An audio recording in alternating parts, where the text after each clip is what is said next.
മക്കളായ കാളിദാസിന്റെയും മാളവികയുടെയും വിവാഹത്തിനുള്ള ഒരുക്കത്തിലാണ് നടൻ ജയറാമും ഭാര്യയും നടിയുമായ പാർവതിയും. ഇരുവരുടെയും വിവാഹ നിശ്ചയം അടുത്തിടെ കഴിഞ്ഞിരുന്നു. മാളവികയുടെ വിവാഹം മെയ്യിലും കാളിദാസിന്റേത് സെപ്റ്റംബറിലുമാണ് നടക്കുന്നത്. ഇപ്പോഴിതാ കാളിദാസിന്റെ പ്രണയത്തെക്കുറിച്ചും പാർവതിയുമായി പ്രണയത്തിലായിരുന്ന കാലത്തെക്കുറിച്ചും മനസ്സ് തുറക്കുകയാണ് ജയറാം.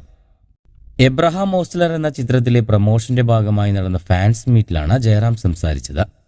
മക്കളുടെ പ്രണയം കാണുമ്പോൾ പാർവതിയുമായി പ്രണയത്തിലായിരുന്നപ്പോൾ വാട്സപ്പ് പോലുള്ള സംവിധാനങ്ങൾ ഉണ്ടായിരുന്നുവെങ്കിലെന്ന് തോന്നിയിട്ടുണ്ടോ എന്ന അവതാരകയുടെ ചോദ്യത്തിന് മറുപടി നൽകുകയായിരുന്നു ജയറാം. എന്ത് സാധനവും കിട്ടാതെ കിട്ടുമ്പോഴല്ലേ അതിന്റെ ഒരു സന്തോഷമുണ്ടാവുന്നത്. 5 വർഷത്തെ ഞങ്ങളുടെ പ്രണയത്തിന് ഒരു ത്രില്ലുണ്ടായിരുന്നു. 1988 പ്രണയം തുടങ്ങിയത്. 1992 വരെ ഞങ്ങൾ പ്രണയിച്ചു. ആ വർഷം സെപ്റ്റംബർ 7 വിവാഹം നടന്നത്. രണ്ടുപേർക്കും ആദ്യം കണ്ടപ്പോൾ തന്നെ പരസ്പരം ഇഷ്ടമായി. 1988 ഫെബ്രുവരി 18 ഞങ്ങൾ ആദ്യമായി കണ്ടുമുട്ടുന്നത്. അപ്പോൾ തന്നെ എന്നോട് ഇഷ്ടമാണെന്ന് അശ്വതിയും പറഞ്ഞിട്ടുണ്ട്. ഞാനും ഇഷ്ടമാണെന്ന് പറഞ്ഞിട്ടുണ്ട്. ഞങ്ങൾക്കിടയിൽ ഒരു വൈബ് ഉണ്ടായിട്ടുണ്ട്. അത് എന്താണെന്ന് ചോദിച്ചാൽ എനിക്കറിയില്ല. വീട്ടിൽ ഞങ്ങൾ 4 പേരും സുഹൃത്തുക്കളെ പോലെയാണ്. വീട്ടിൽ എന്തും തുറന്നു പറയാനുള്ള സ്വാതന്ത്ര്യമുണ്ട്.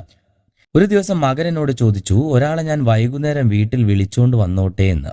വന്നോളൂ എന്ന് ഞങ്ങൾ മറുപടി നൽകി. നേരത്തെ ഒരു അഭിമുഖത്തിൽ താരുണിയുമായുള്ള പ്രണയത്തെക്കുറിച്ച് കാളിദാസ് മനസ്സ് തുറന്നിരുന്നു.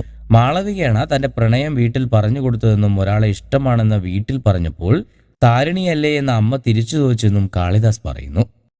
ഞാനും താരുണിയും സംസാരിച്ചു തുടങ്ങിയിരുന്ന കാലത്ത് ഉപയോഗിച്ചിരുന്നത് ചക്കിയുടെ കാറാണ്. അത് ബ്ലൂടൂത്ത് കണക്റ്റഡ് ആയിരുന്നു. കോൾ വന്നപ്പോൾ ഞങ്ങളുടെ സംസാരം ചക്കി കേട്ടു.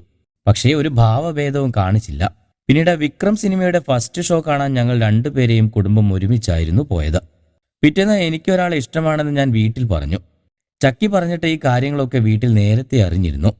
എന്നാൽ ഇതറിയാതെ അത്ഭുതം പ്രതീക്ഷിച്ചിരുന്ന എന്നോട് അമ്മ ചോദിച്ചത് താരിണിയല്ലേ ഞാൻ ഇഷ്ടപ്പെടുന്ന പെൺകുട്ടി എന്നാണ്. കൂട്ടുകാർ വഴിയാണ് താരിണിയെ ഞാൻ പരിചയപ്പെടുന്നത്. അത്യാവശ്യം റൊമാൻറ്റിക്കായ ആളാണ് ഞാൻ. താരിണിയുമായുള്ള പ്രണയം വെളിപ്പെടുത്തിയപ്പോൾ നിരവധി പേർ മെസ്സേജ് അയച്ചു.